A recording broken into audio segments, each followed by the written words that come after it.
இன்றைய வசனம். கடவுளின் சரியான நேரத்தை நம்புதல். ஆண்டவர் தம் வாக்குறுதியை நிறைவேற்ற காலந்தாழ்த்துவதாக சிலர் கருதுகின்றனர்.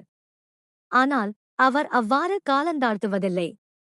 மாறாக உங்களுக்காக பொறுமையோடிருக்கிறார். யாரும் அழிந்து போகாமல் எல்லாரும் மனம் மாற வேண்டுமென விரும்புகிறார். 2 பேதுரு அதிகாரம் 3 வசனம் 9. The Lord is not slow about his promise, as some count slowness, but is forbearing toward you, not wishing that any should perish, but that all should reach repentance. 2 Peter chapter 3 verse 9. ஜெபம். பரலோக தகப்பனே, உங்கள் சரியான நேரத்திற்கும் உண்மையுள்ள வாக்குறுதிகளுக்கும் நன்றி.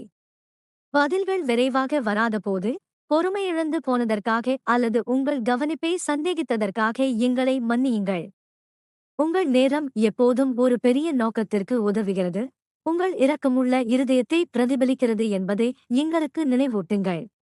உங்கள் பொறுமையை ஒரு சிரமமாக இல்லாமல் ஒரு பரிசாக அங்கீகரித்து ஆழமாக நம்ப எங்களுக்கு உதவுங்கள்.